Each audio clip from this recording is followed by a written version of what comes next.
If you believe what Hollywood tells you, then life during the Middle Ages might seem romantic and glamorous, chock full of noble knights on noble steeds, beautiful ladies with pointy hats, chivalry, honor, and, if you're lucky, a dragon or two. Sadly, the truth is that life in the Middle Ages was about as grim as it gets, and death lurked around pretty much every corner. Here's why you'd never stand a chance.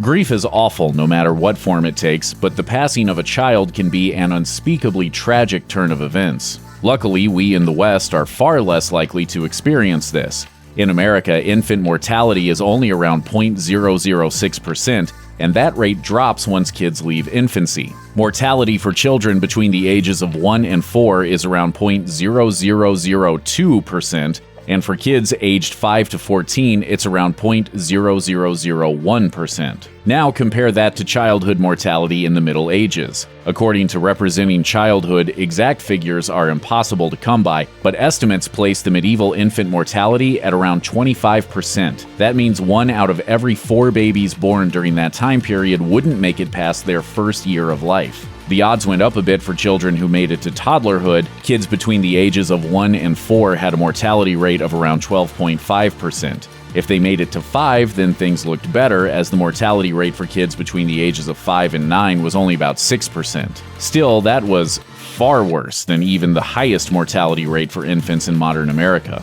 The sad truth is that being born in the Middle Ages didn't guarantee you a life, not by a long shot. Luckily for us, bubonic plague isn't such a problem nowadays. It does still exist. In fact, 20,000 people came down with it between 2000 and 2009, including 56 in the United States, but it certainly doesn't exist on the scale that it did in the Middle Ages. In fact, were you to travel back in time to 1340s Europe, when the outbreak known as the Black Death was ongoing, your chances of survival would be somewhere between 7 in 10 and 2 in 5. Dead! What? Nothing. Here's your ninepence. I'm not dead! Here. He says he's not dead. Yes, he is. I'm not! He isn't? Estimates suggest that the Black Death killed as much as 60% of the entire population of Europe, meaning that 3 out of every 5 people you met were going to be dead by the end of the pandemic, which peaked over the course of just 4 years. But the craziest part of all this is what happened after the outbreak died down. Since around half the known world had died off, the balance of power in Europe underwent a radical shift. Suddenly, peasants could ask for pay raises and demand improvements in working conditions, and in many ways, life actually got better for them. And all it took was the deaths of hundreds of millions of people. Everyone in medieval Europe was a good Catholic, except for those who weren't, and they either had to make pretend or die for their beliefs. And that's because the religious freedoms enjoyed today were most definitely not a thing. During the 11th and 12th centuries, for example, people started thinking critically about the Catholic Church, and one of the things that some of those people disliked most about the Church was its vast wealth and power. Unfortunately, these were dangerous times, and the Church was so wealthy and powerful that it could snuff out pretty much anyone who criticized it. In the name of God, obviously. No one is really sure how many people were burned during that time period, but what is known is that it was sometimes done in groups of 200 or more, and this didn't end for a long time either. Queen Mary of England burned 300 Protestants over the course of the 1550s. Women had it especially hard during the Middle Ages. They were generally regarded as morally weak and weren't allowed to do things that modern women take for granted, such as getting a job, deciding who to marry, or generally having opinions about things. There were some powerful women, granted, but they were pretty uncommon. The worst part about being a woman, though, was that you were expected to procreate or else become a nun. And you wouldn't have been too mad to have taken that second option, considering the intense dangers of childbirth, which would kill like 1 out of every 3 women. In comparison, today's maternal mortality rate is 1 out of every 5,814. In fact, childbirth in the Middle Ages and the Tudor period was so dangerous that women were encouraged to write out a last will and testament well in advance of giving birth, which kind of puts a damper on the whole thing. Popular culture based around the medieval period tends to focus around the higher echelons of society, kings, queens, nobles, and other aristocrats, for example. But those people only made up a small fraction of society. Peasants, on the other hand, comprised around 90% of the population, meaning the chances were good you'd be slinging mud with the rest of them. Bloody peasant! Oh, what a giveaway! Did you hear that? Did you hear that, eh? The problem with becoming a peasant, unfortunately, is that the life of a peasant pretty much sucked. Peasants wore the same rough, itchy wool outfit every day, ate bread, porridge, and vegetables, and if they were lucky, got a little bit of meat every now and again. On top of that, whenever the weather sucked, they died. Peasants would starve when the weather was too wet, and they would starve when the weather was too dry, because when the crops failed, so did they. The average life expectancy for a peasant in medieval Europe was between 25 and 30 years old. If you wanted to travel in the Middle Ages, the local monastery usually offered a clean, safe place to sleep. But what if there was no local monastery? Well, in that case, you might be able to stop at an inn. Conditions in most inns weren't exactly perfect, but they were usually a safe enough place to spend the night. Depending on where you were going, however, you weren't always going to have the option of staying in an inn. And that might mean sleeping out in the open, which was a really, really terrible idea. There were always unsavory characters lurking on the roads after dark, and wild animals were a serious problem too. People embarking on pilgrimages during the Middle Ages often traveled in groups for safety, and wealthy people would sometimes just pay someone to go on pilgrimage for them. That may seem kinda like it defeats the point, sure, but it's gotta be better than risking it out on the road.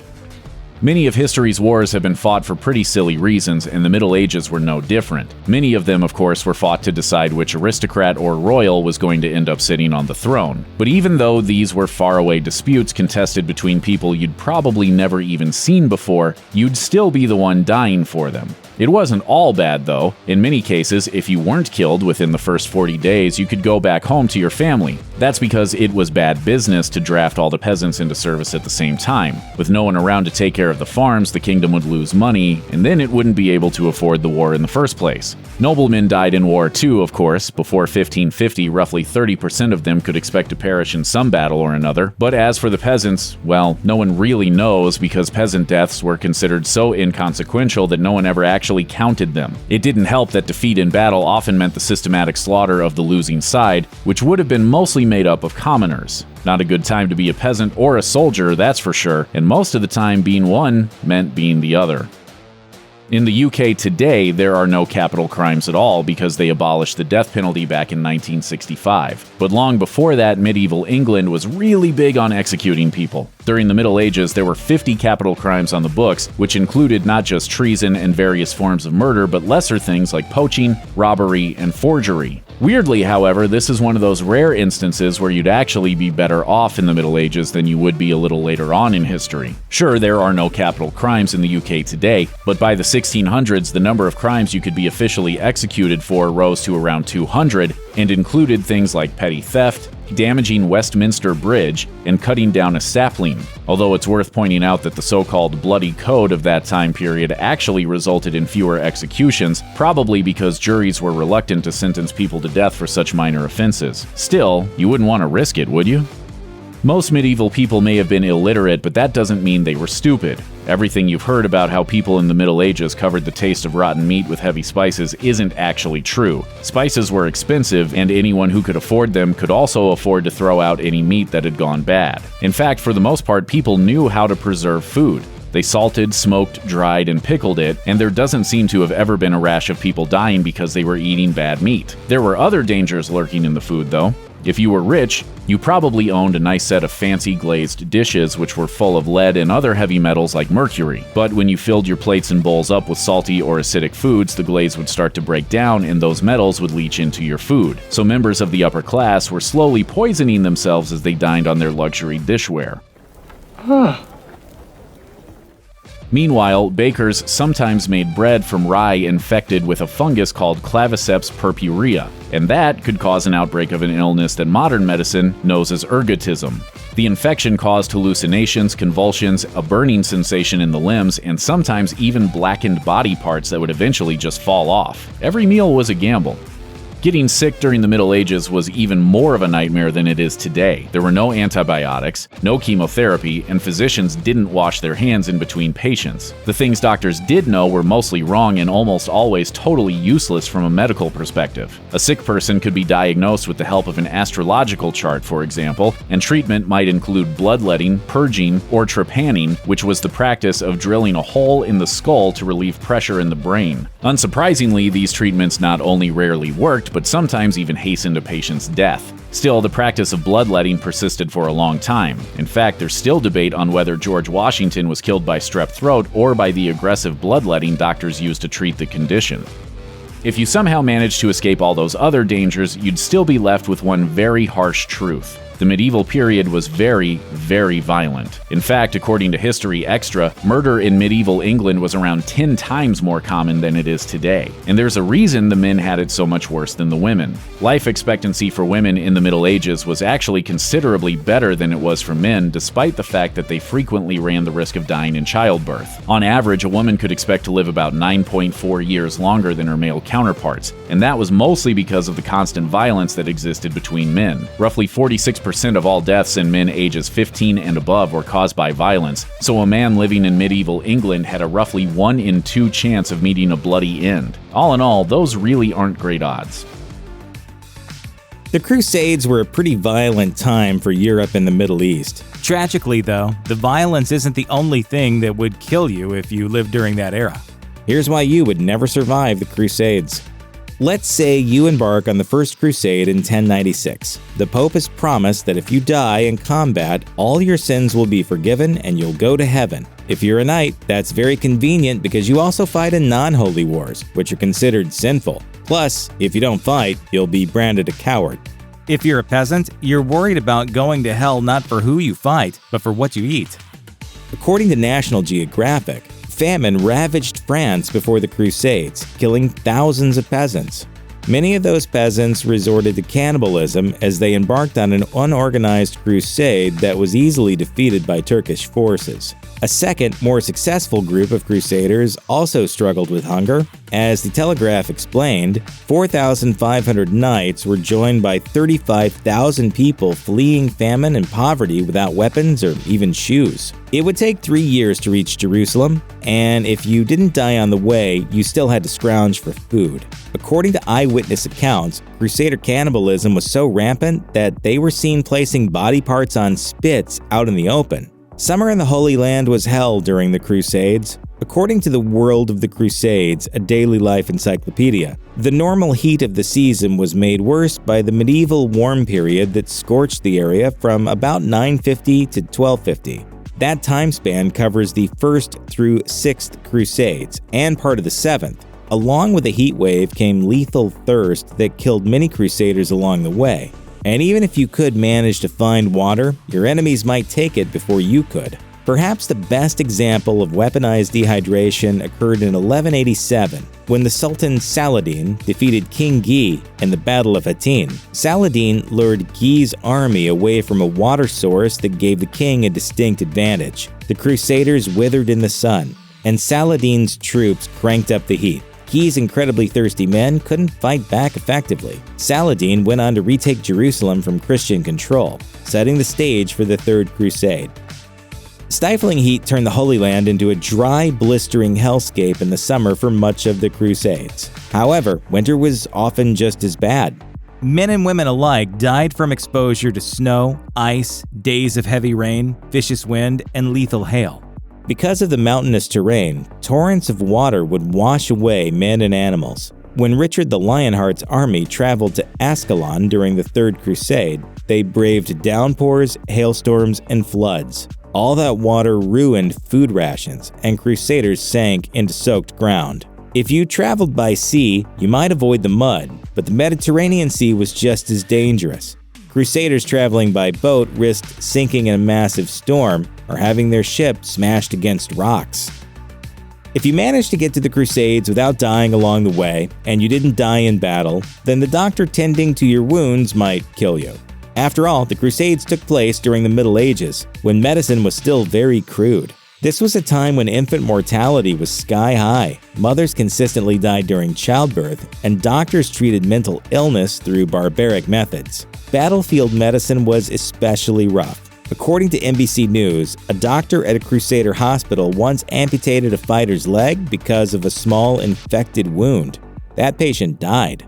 Doctors had it rough too. A paper published by the National Center for Biotechnology Information recounted how one crusading nobleman wouldn't let doctors make potions for fear that he'd be poisoned. This kind of fear led to doctors being executed for simply trying to practice medicine. The word scurvy often evokes images of seafaring pirates turning into scurvy knaves, but severe vitamin C deficiency could also affect crusaders. Vitamin C is easy to get for us, thanks to all the citrus we have in easy reach. Medieval people living through the Crusades didn't have that luxury. As author Andrew Holt explained, Crusaders were largely meat eaters, in part because medieval knights thought of meat as something that made them strong. So how bad did scurvy get? It killed 1/6 of the French army during the Fifth Crusade.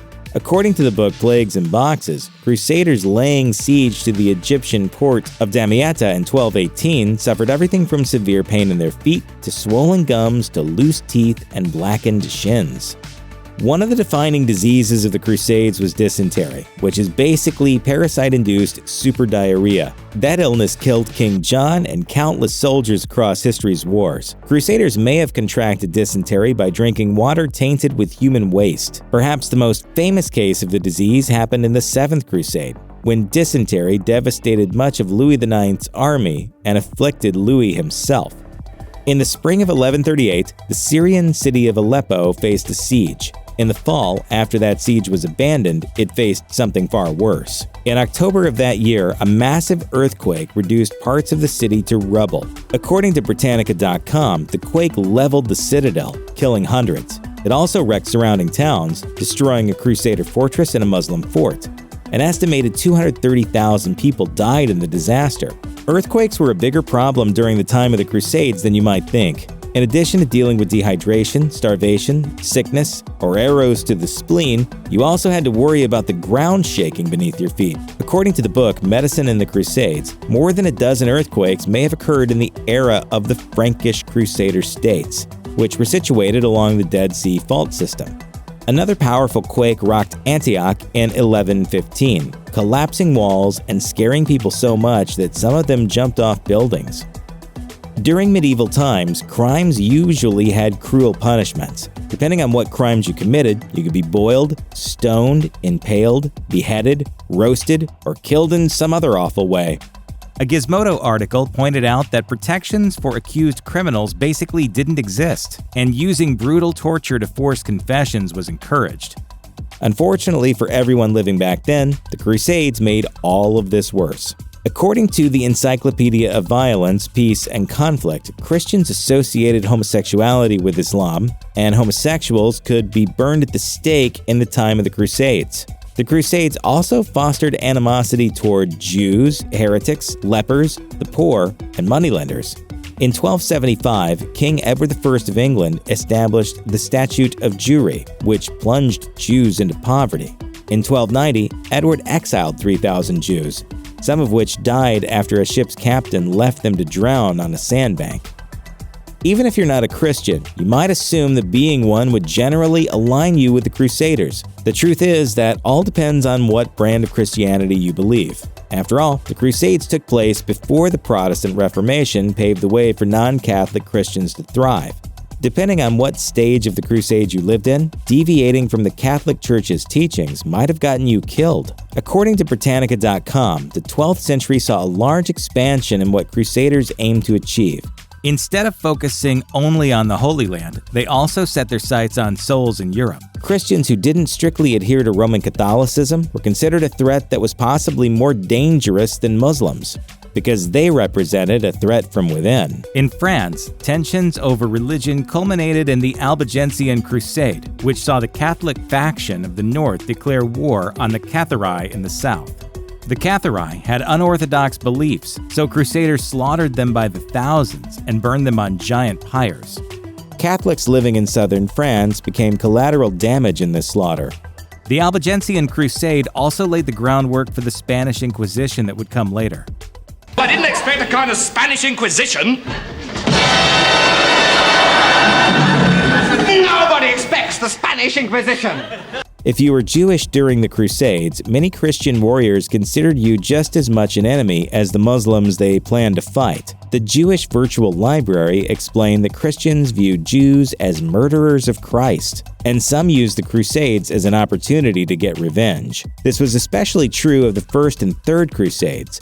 And during the People's Crusade of 1096, a band of peasants led by a monk named Peter the Hermit murdered hundreds of Jews. Meanwhile, Muslims clashed with both Christians and other Muslims. If you happened to be a member of the Ismaili Muslim minority, you were liable to get massacred by the ruling Sunni establishment. The strife between factions also bled into the Crusades. After the Muslim ruler of Damascus massacred 6,000 Ismailis, the Ismaili leader in Syria surrendered a city to Crusader King Baldwin II in return for protection. If you're going to live during the Crusades, it's probably best to be an iconic king or a legendary warrior. This was the era of King Richard I, Saladin, the Knights Templar, and the Ismaili assassins who inspired the Assassin's Creed games, after all. Perhaps being legendary would even help you survive, sort of like the main character in a movie. Well, King Baldwin IV was also legendary, but he had leprosy and died before the age of 25. Many of the other legends didn't do so well either. Richard the Lionheart of the Third Crusade faced deadly storms and the even deadlier Saladin. I am not those men. I am Salahuddin. King Richard died warring with his former co-crusader, King Philip II. While overseeing a siege, Richard caught a crossbow bolt to the arm and died from a wound infection. Meanwhile, Saladin, the great sultan, brilliant architect of the Battle of Hattin and conqueror of Jerusalem, likely died of typhoid fever. The stealthy Nizari Ismailis changed history by assassinating Conrad of Montferrat before he could be crowned king of Jerusalem. But they were destroyed by the Mongols in the 1250s. And the Knights Templar? They were skilled bankers and ferocious fighters, but after losing the last Crusader stronghold in 1291, they also lost favor with King Philip IV, who owed them money. Philip tortured Templars and burned dozens of them at the stake for made-up crimes. War is always hell, even when a pope proposes it. It is also the most obvious thing that could kill you during the Crusades. What might not be obvious is just how violent warfare could be. When Crusader forces finally captured Jerusalem in 1099, they massacred just about everyone inside. According to the New York Times, men, women, and children were killed. There was apparently so much blood flowing in the streets that it was ankle deep. Jews, who defended the city alongside their Muslim neighbors, were locked in their synagogue, which was set on fire. And if you happen to live in the Byzantine capital of Constantinople during the Fourth Crusade, there's a good chance you'd be slaughtered not by Muslims, but by the Crusaders who were supposed to be your allies.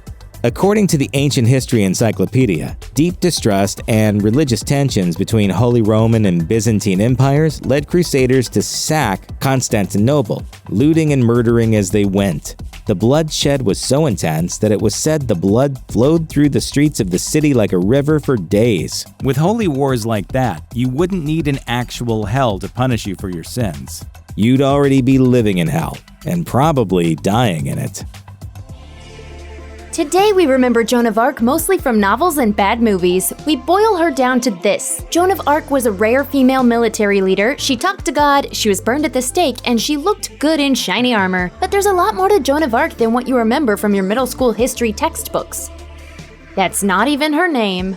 We call her Joan of Arc today, but that's not what she called herself. For starters, she was French, and Joan isn't a French name. Her given name was actually Joan, and she called herself Joan la Pucelle, or Joan the Maid. So the English translation of Joan is Joan, which is why we English speakers don't refer to her as Joan. So that makes sense, but what about Arc? Did Joan come from a town called Arc? Nope. According to the St. Joan Center, her father used that name. He was from a place called Arcan-Bois, hence the surname d'Arc. And since modern people have a really hard time fathoming daughters who don't inherit their father's last names, we use Arc as Joan's last name too, even if she never did, having been born in a village called Doremi. Turns out Joan of Doremi just doesn't have that certain je ne sais quoi.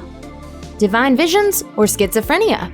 In Joan's day, hearing voices meant you were either talking to God or to the devil, and either way it wasn't really great news for you. If you talked to the devil, you were a witch, which meant you'd get burned at the stake. If you talked to God, you were a very important person, which meant that eventually someone would decide you were actually talking to the devil, which meant you'd get burned at the stake. See how that works? Joan grew up devout, so when she started to hear voices, she truly believed she was talking to God, who'd chosen her for a great and noble purpose. But God may not have been behind those voices. diseases. According to Live Science, at least 2 modern neurologists have posthumously diagnosed Joan with idiopathic partial epilepsy with auditory features, a genetic form of epilepsy that affects only one part of the brain and can cause auditory hallucinations. Other historians have speculated that Joan suffered from schizophrenia, which would also explain what she assumed was the voice of God.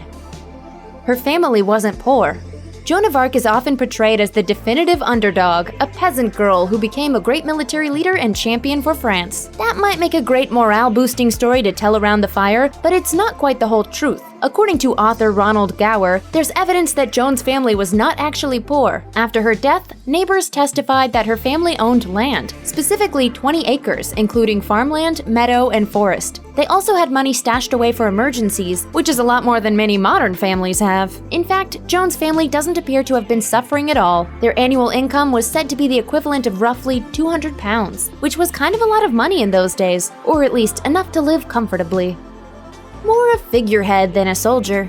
We love to imagine Joan of Arc riding into battle at the head of her army, taking down English soldiers with one arm and praising God with the other. That's probably not exactly how it happened, though, depending on who you ask. Some of the people who knew Joan of Arc claimed she did all that, charged the British with a lance, and fought alongside her men. But not everyone thinks those accounts are accurate. Historian Desmond Seward, who wrote The 100 Years' War, The English in France, said, Joan of Arc merely checked the English advance by reviving Dauphinist morale. Similarly, French historian Edouard Perroy basically said she was just a figurehead. She was content to exhort the combatants, say what advice her voices gave, step into the breach at critical moments, and rally the infantry, which makes sense when you remember she was basically a kid.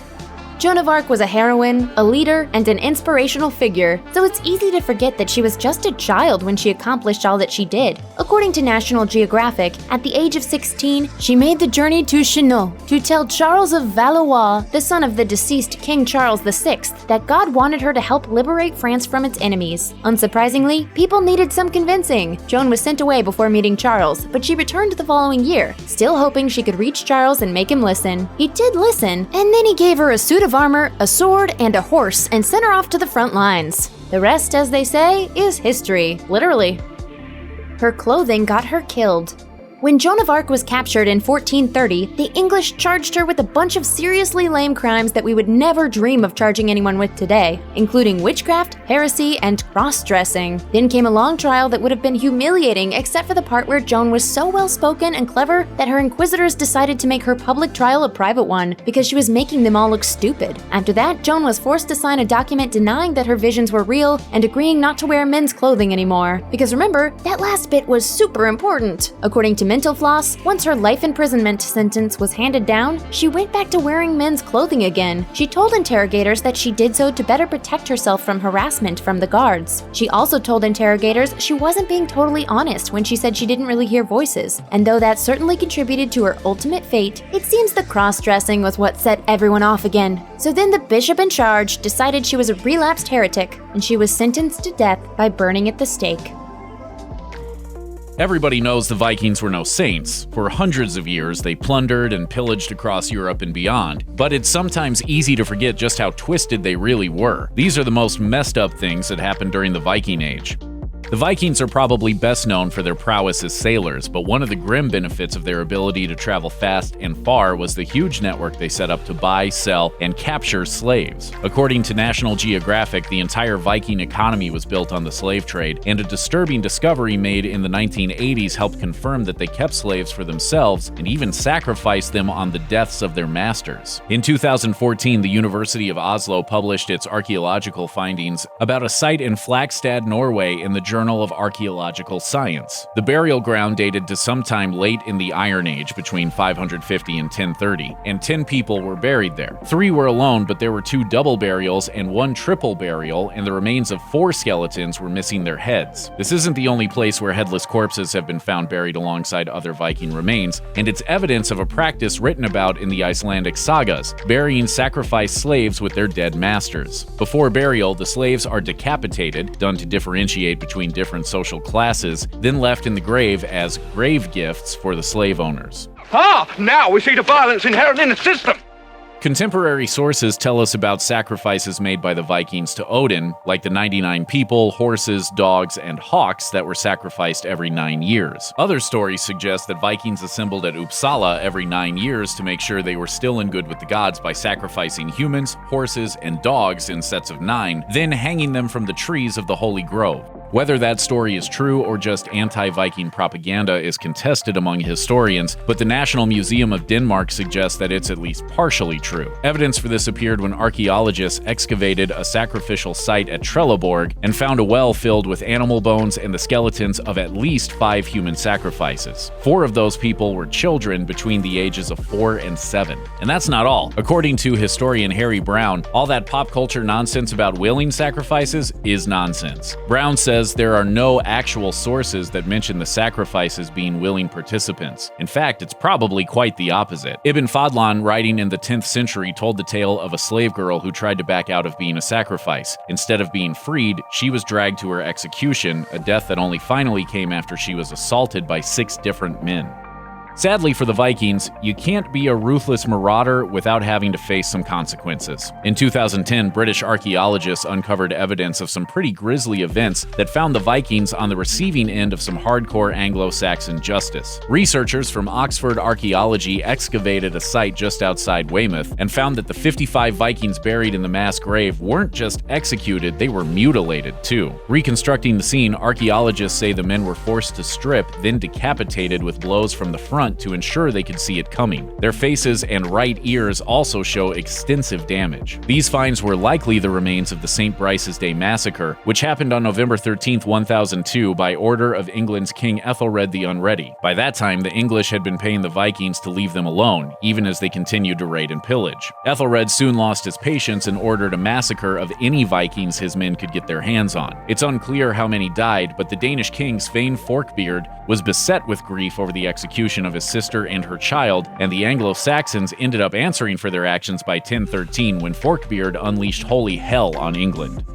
Infanticide has been a shockingly common occurrence throughout history, and the Vikings were no different. The killing of children even had a place in their naming tradition. The whole concept of christening a child with a particular name comes from the Vikings. Their ritual was called Oisa Vatni, and it only happened after parents examined their child and decided he or she was worth raising. Children who weren't worth keeping were left to die by exposure, and according to historian Nancy L. Wicker's treatise on infanticide, it was most frequently done with girls. Records of Viking households suggest boys outnumbered girls at least 4 to 1, if not much more. Of course, the Vikings didn't view the death of an infant via exposure as murder as long as it was done before the Oisa Vatni. After the child was named and accepted into the family, it was a problem. But before? Totally cool.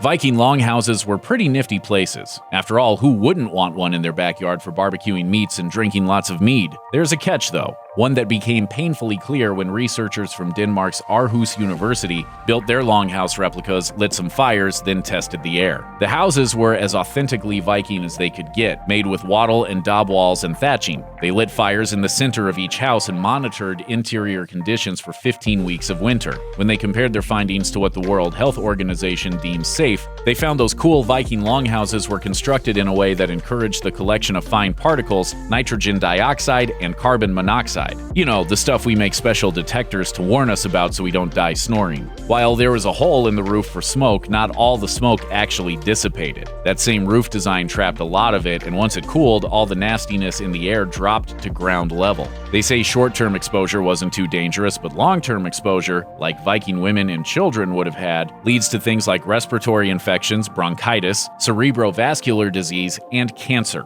Ah, the good old days.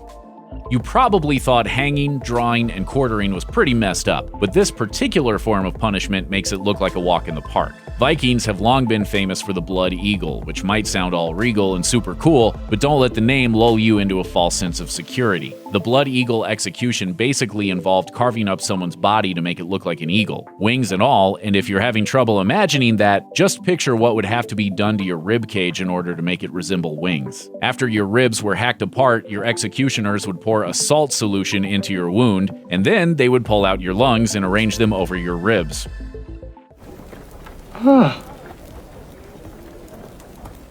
The good news is that we don't really know if the blood eagle was ever actually a thing. For centuries, historians believed it was, but most of the evidence for its use came from the Norse and Icelandic sagas, which are considered highly questionable historical sources since they were almost certainly embellished for entertainment value. All in all, this story is probably best taken with a grain of salt and poured as a solution onto your broken ribcage. Luckily, modern people have tools that make the difficult task of lighting and maintaining a fire more or less a cinch.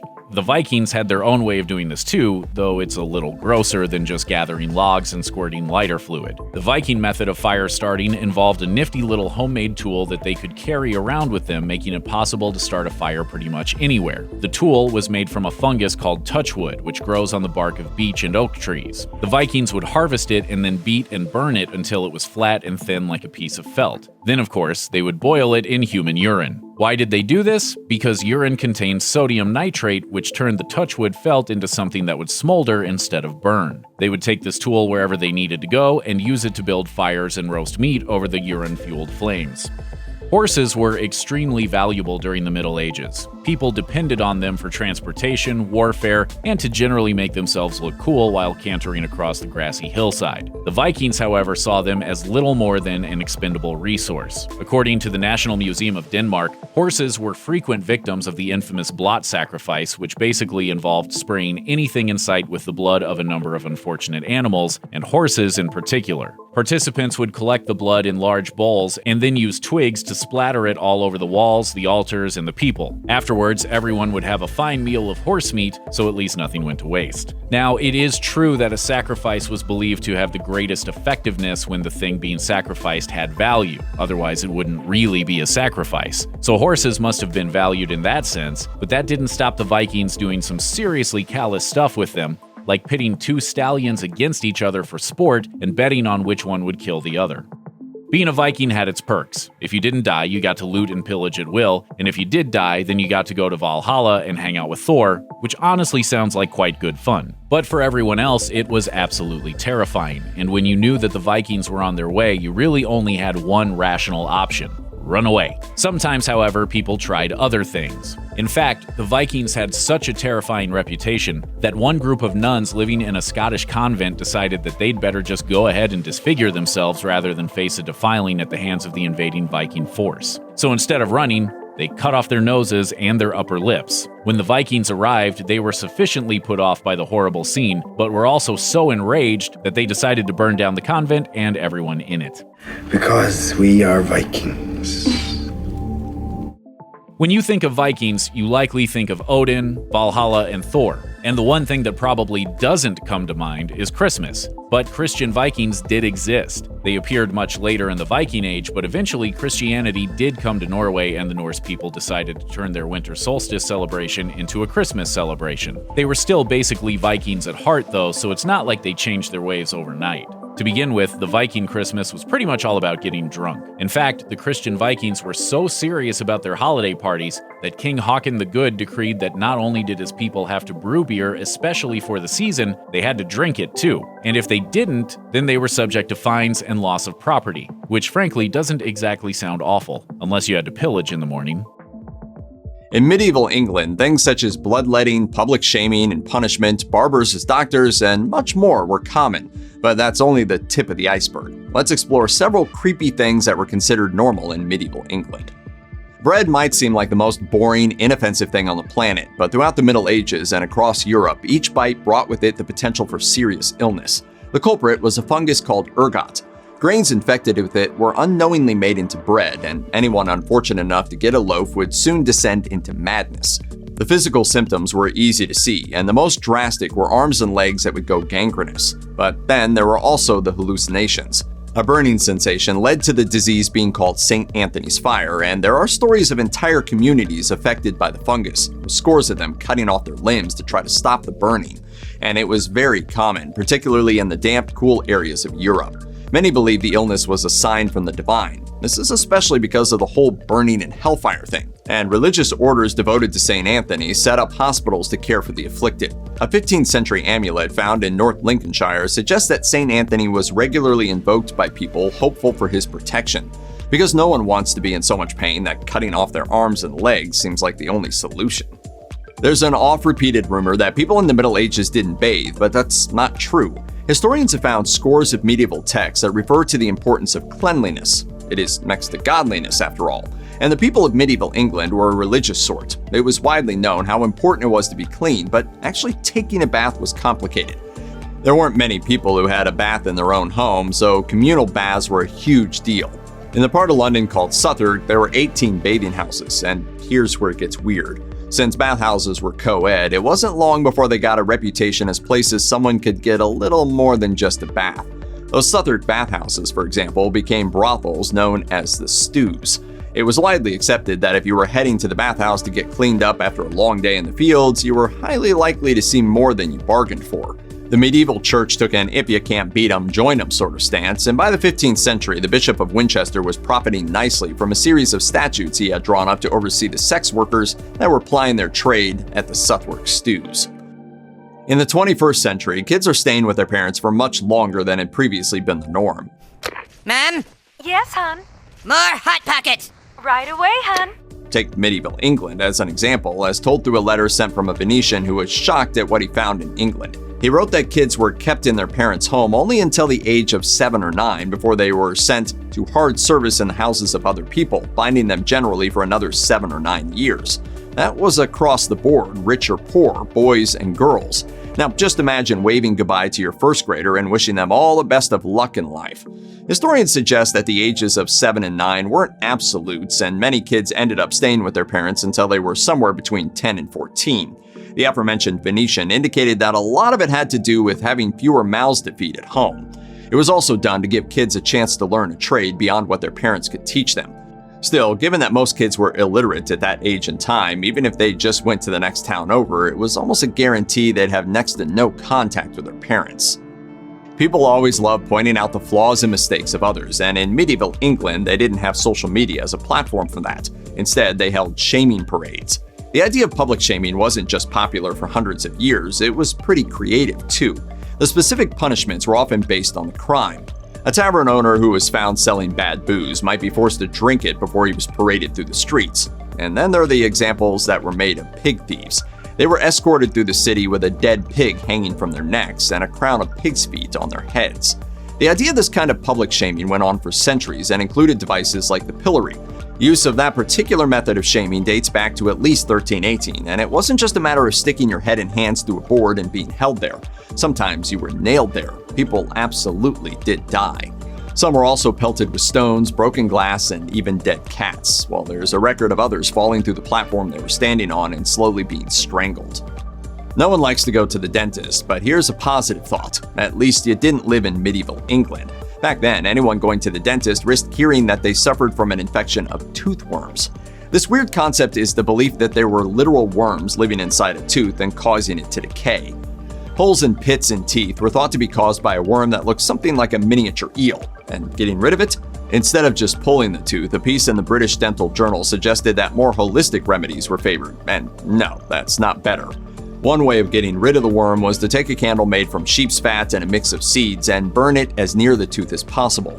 The idea was that the worms would run from the heat and fall into the dish of water that was being held beneath the person's mouth. There's no mention how often that water was used to extinguish the unlucky patient. It might seem like a given that justice in medieval England would have been swift and bloody, but that actually wasn't the case, or at least that wasn't the intent. It's been found that there were far greater punishments than, say, losing a hand. Punishments that included public humiliation, fines, and being kicked out of a community. When violent punishments did happen, the point wasn't to cause the person so much pain that they'd be reformed, it was to mark them in such a way that everyone they met for the rest of their lives would know exactly what they'd done.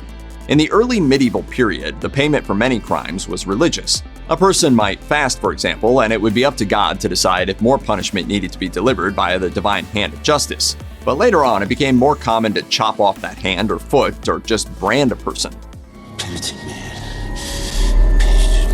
is humble, kneels before God. The practice of branding, usually on the face, was done into the 1800s, and most of the time you were branded with a letter that put your crime on full display.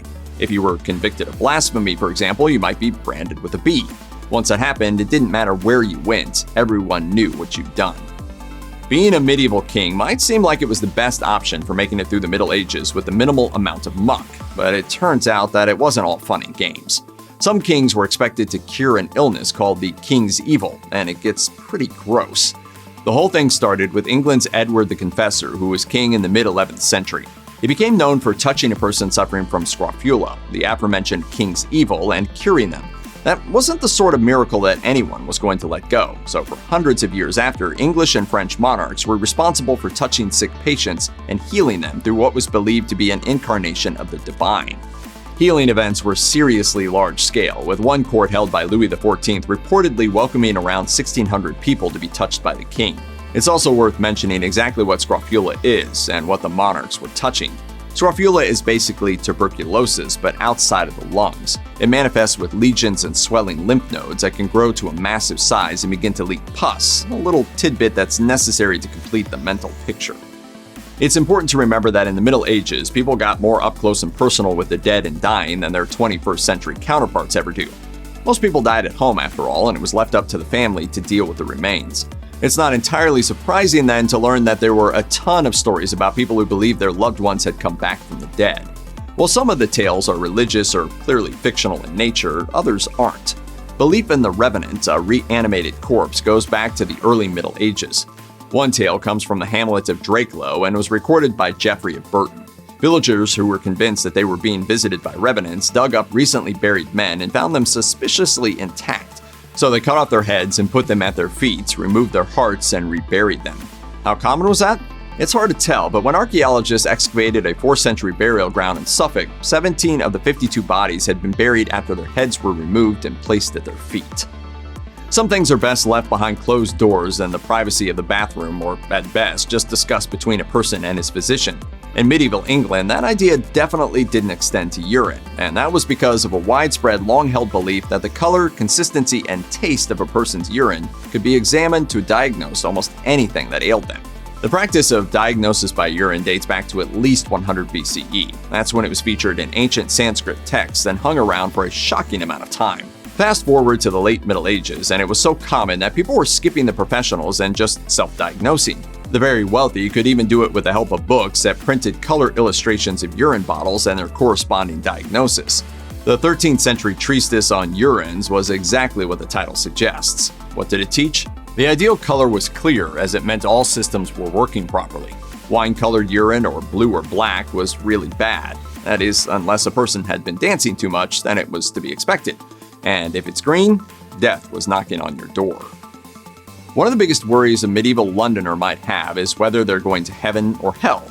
Rolled into that idea was that intercourse was reserved for the institution of marriage.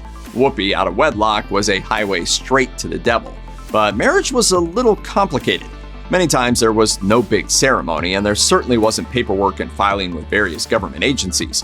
A couple could be considered married if they, in the privacy of their own home with no witnesses present, said, "Want to get married?" and the answer was sure. Or if a particularly surly priest happened to be on hand. Okay, here we go. The short version. Do you? Yes. Do you? Yes. Good, you're married. Kiss her. That's all that was required for a marriage to be valid, but proving it valid or invalid in the court of public opinion was something else entirely. The act of making love was also considered to make a marriage legal, because marriage and having a wedding were considered two separate things. Marriage was the institution, while the wedding was the big show put on for the benefit of guests. It was also believed that God was the only witness necessary, and considering God is always watching, consent could be made in private. Creepy? Yes, and people absolutely made everyone else's business their own. In medieval England, everyone was expected to cry freely. The creepy part comes when people judged others by their tears, including the quantity, duration of crying, and frequency. Tears have always been viewed as perfectly normal responses to terrible situations, but there's another kind, the gift of tears. This was essentially a sign that someone was thinking of Christ's suffering and becoming so overcome with emotion that they were moved to tears. These tears were considered a gift from God and set people apart as being particularly devout. However, cry too often, too loudly, or too much, and people would start to get suspicious that they weren't real godly tears. Take Marjorie Kemp, who cried so much that priests would have to shush her during religious services because she'd disrupt them. While some thought she was super holy, others suspected she was actually drunk, ill, or that she was possessed by a demon who was making her appear holy but getting it just a little bit wrong. The 11th century St. Peter Damian explained that this fake crying, quote, did not come from heavenly dew, but had gushed forth from the bilge water of hell. The moral of the story? Be careful how you cry. It's one of those facts that's repeated a lot. Barber poles are striped red and white because they used to be doctors. The red is for the blood, the white is for the bandages, and pretty much everyone has heard this by now. Wait! You can't go Dr. Barber! What if someone needs surgery, or even worse, an emergency haircut? But there's a little bit more to it. For a long time, barbers and surgeons weren't the same thing. In the early Middle Ages, master and apprentice surgeons were even classed and identified separately, which sounds like a very good thing. In the 14th century, barbers were allowed to do things like set broken bones and bandage surface wounds in addition to cutting hair. Surgeons, the people responsible for operations and amputations, were an entirely different guild. That was true until Henry VIII combined the two in 1540, well after the official end of the Middle Ages. And don't forget, medieval England's most popular medical treatment, bloodletting. The image of the leech is a famous one, but the creep factor alone makes it worth mentioning that there were other methods as well. Some tools were used for scarification, which scraped away patches of the skin, while other lancets were used to slice open veins, including the jugular. And you thought our healthcare system had issues. Medieval peasants didn't exactly have it easy. Aside from the endless wars, the abject poverty, and the occasional plague, they had to get by on a relatively meager diet.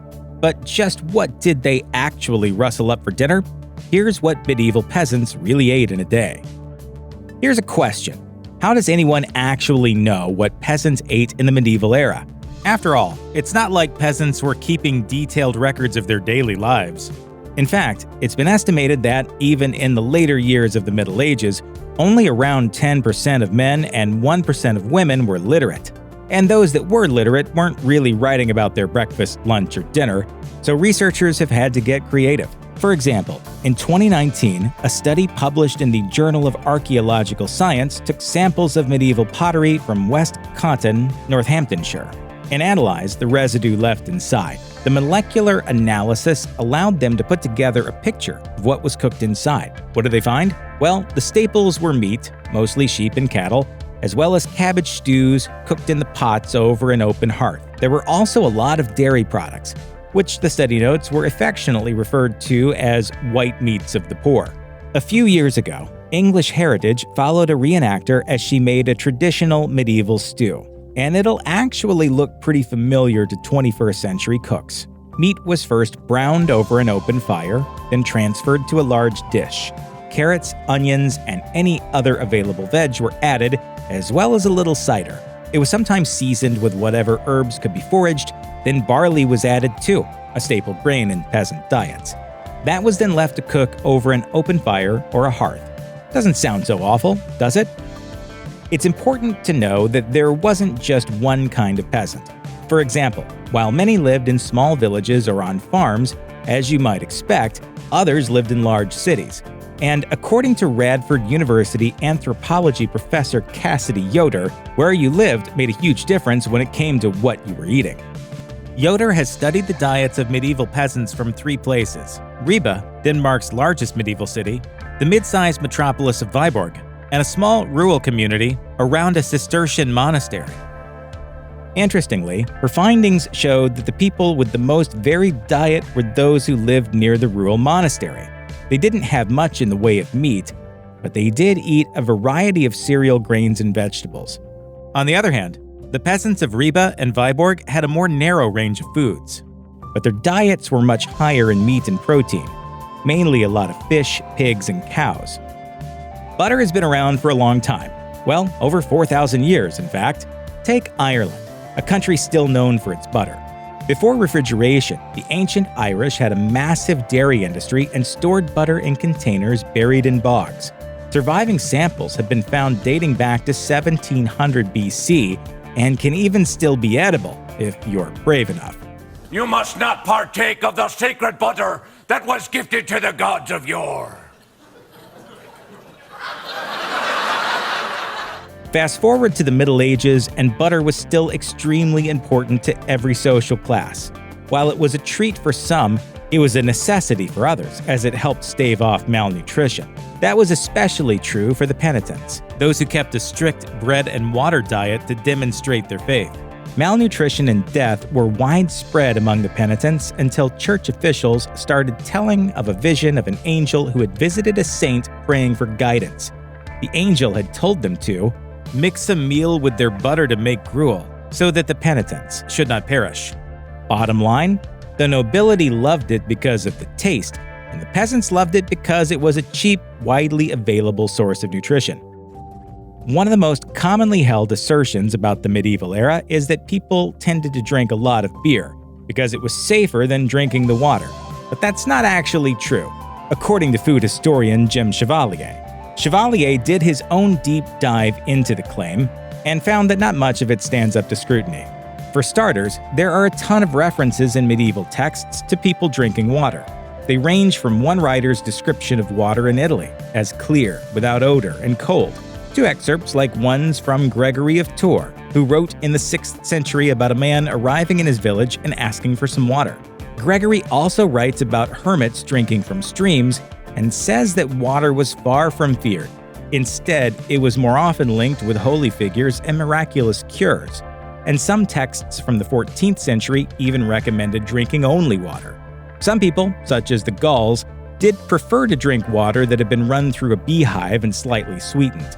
The medical authorities of the medieval era also issued some warnings about water, but they tended to advise that people not drink water that looks unsafe or unhealthy, which seems obvious, but is also solid advice. If it was cold, clear, and didn't have a funky smell, then it was absolutely fine to drink. Unsurprisingly, peasants in the medieval era didn't have quite the variety of drinks we had today. That said, they weren't actually too bad off. At the very least, they had more available than beer, water, and wine. Mead was popular in some areas, and there's also the occasional mention of fruit juices in contemporary sources. Apples were commonly used in ciders, which were sometimes alcoholic and sometimes not, and could occasionally be flavored with various types of berries.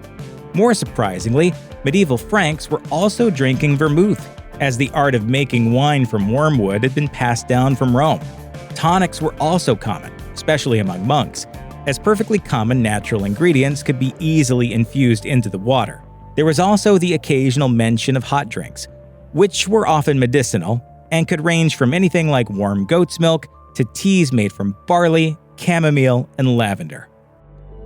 Life in the medieval era was invariably difficult, and sometimes tough times called for drastic measures. So to answer the question you dare not ask, yes, there was cannibalism. There's a lot about medieval cannibalism we don't know, but there are plenty of references scattered through old texts that imply peasants resorted to cannibalism in times of extreme hardship, such as during famines. For instance, there's one report that English markets in the 11th century had human flesh for sale. Did they really?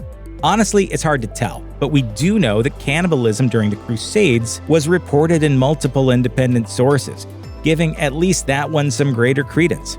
Even at the time, people weren't generally thrilled with the idea that folks might be partaking in human flesh. Still, medieval history is dotted with stories of desperation. In 1594, those under siege in Paris resorted to making bread from the bones of their dead, and during the European famines of the early 14th century, there were numerous reports of cannibalism. It has even been suggested that those particular instances inspired the brothers Grimm to write the tale of Hansel and Gretel 500 years later. Deer farming in medieval England was a pretty huge deal. Deer parks were sustainably managed sections of wilderness that supported massive herds of not only deer but other wildlife too. These vast parks were managed by the upper classes, who were legally the only ones who could hunt there. And they did. Indeed, deer was an important source of meat, and it wasn't just a matter of hunting the deer that happened to be on your land. It was an entire industry, and had a lot in common with sheep or cattle farming. That said, venison was supposed to be reserved for that same upper class and their guests. Anyone who broke that law could find themselves quickly repressed. Ah, now we see the violence inherent in the system. Shut up! Oh, come and see the violence inherent in the system! Help, help, I'm being repressed! But that doesn't mean the rules actually stopped people from eating deer themselves.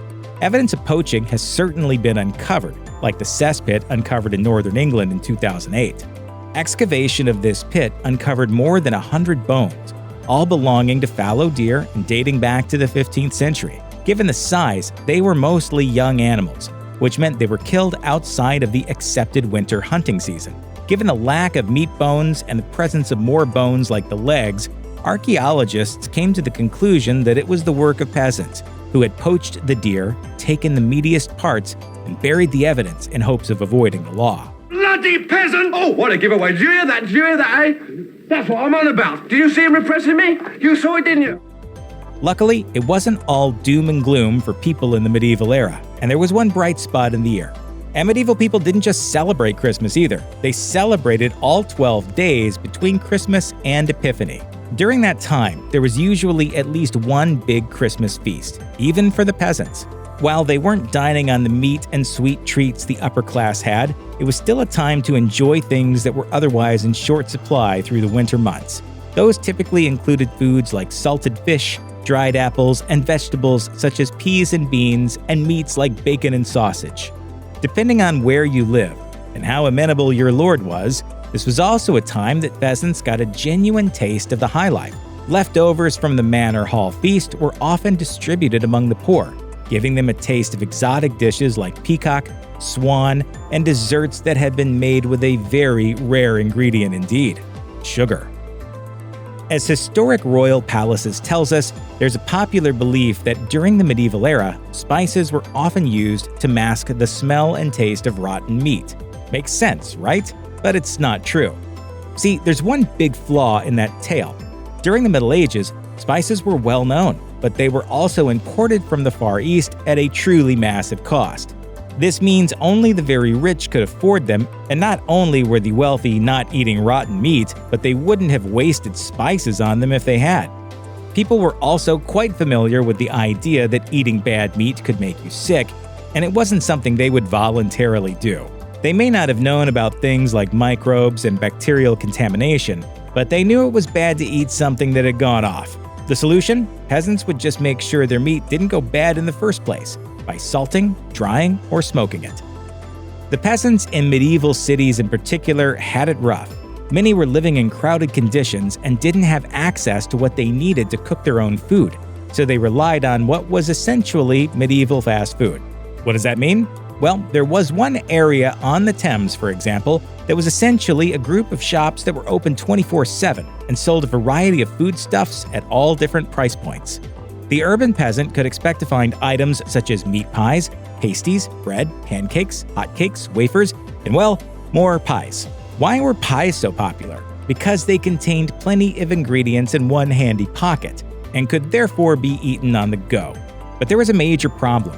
Unscrupulous vendors quickly discovered that they could hide all kinds of things in pies, and no one would know the difference until it was too late. Customers would pay, leave, and get food poisoning pretty shortly after. But by then, it wasn't the vendor's problem. Laws were subsequently put in place against the selling of diseased or rotten meat, reheating pies, and against claiming meat was something that it wasn't. And that gave rise to a medieval saying: God sends the meat, but the devil sends the cooks.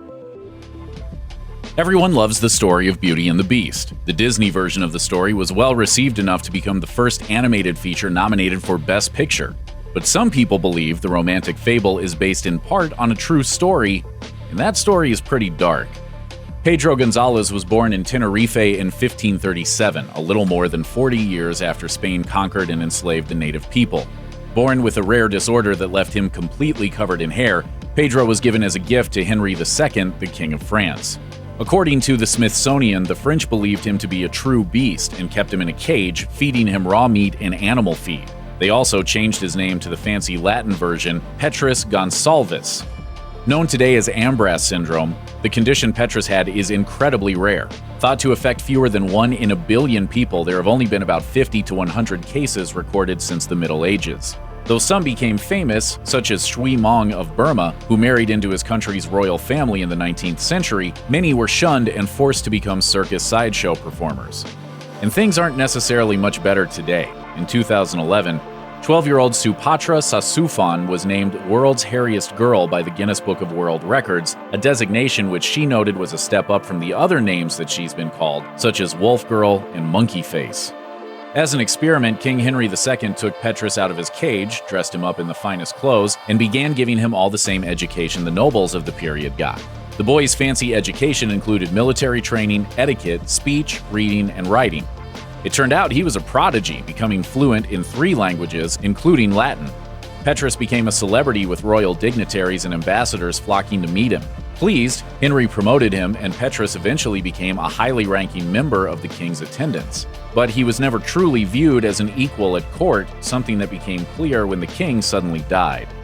After Henry II's death, his wife, Catherine de' Medici, became regent. She decided to conduct her own cruel experiment, marrying Petrus off to a servant's beautiful daughter to see if they could produce more hairy children.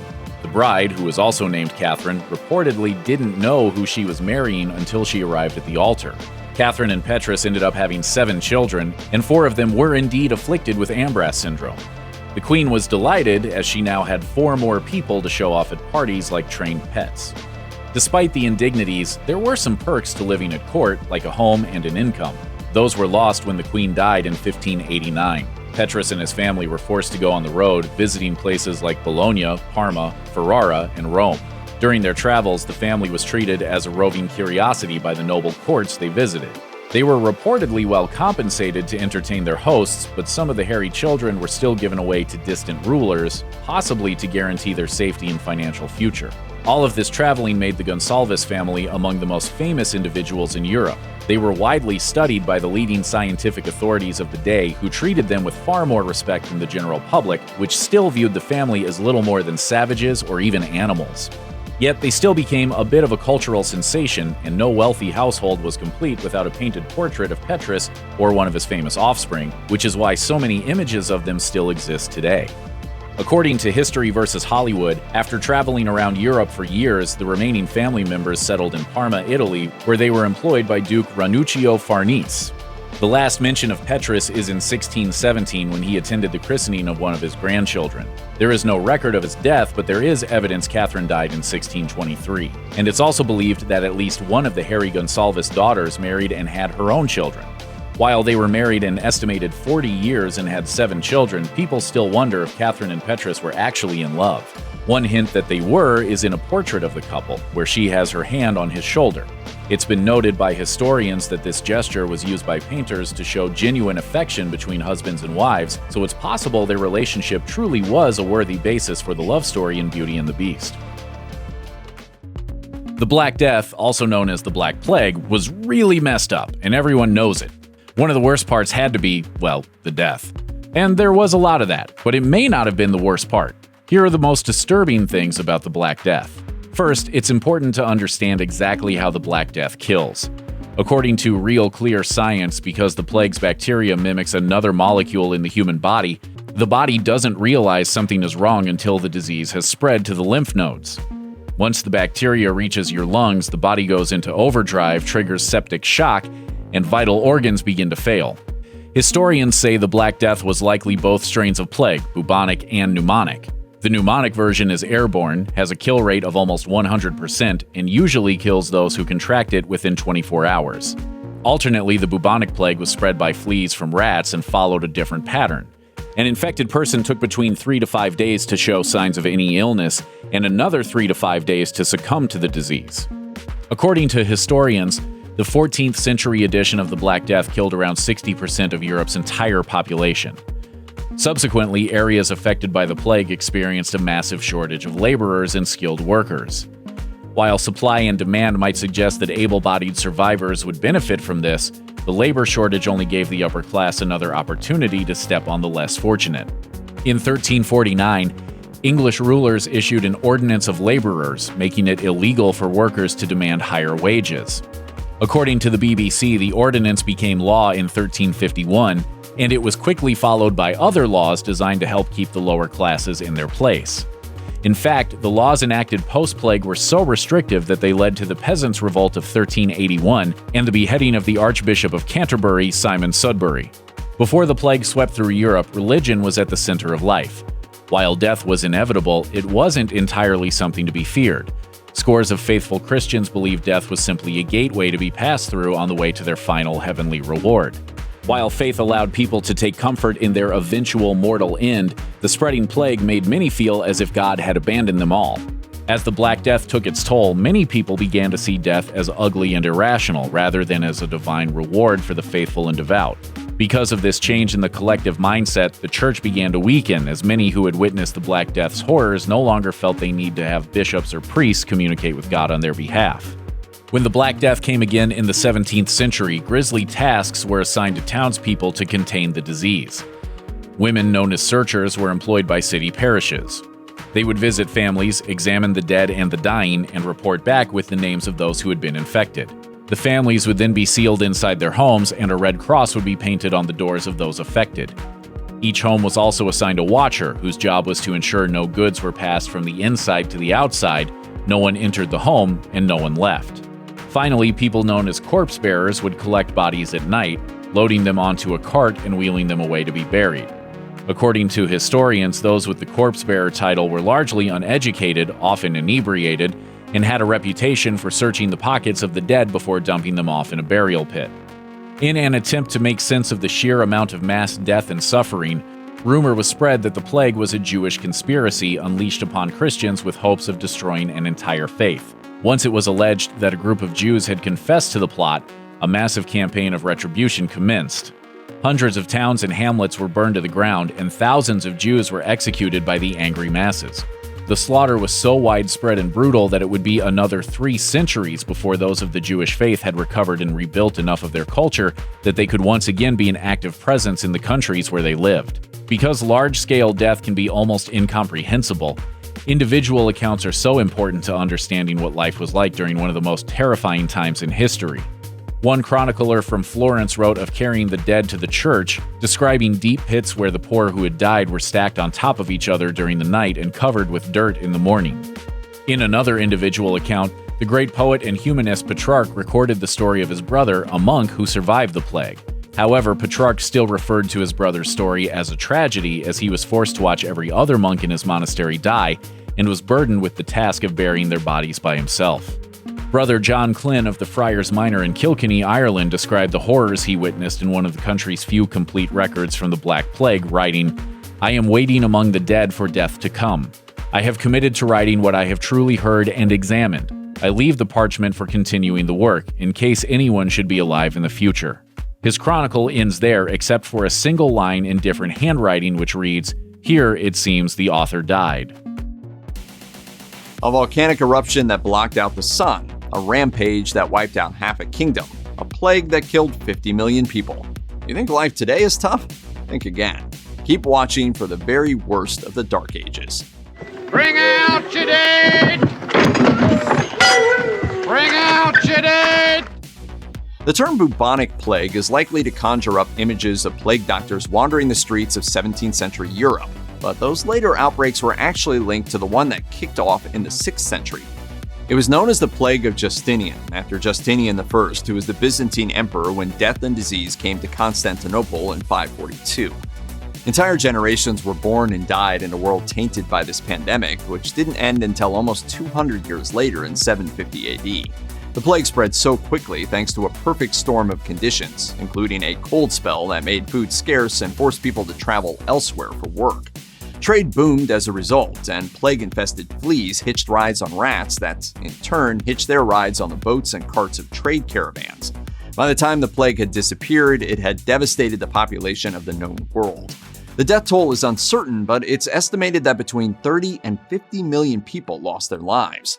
The symptoms of the Plague of Justinian will be familiar to anyone who knows about the Black Death, and there's a good reason for that.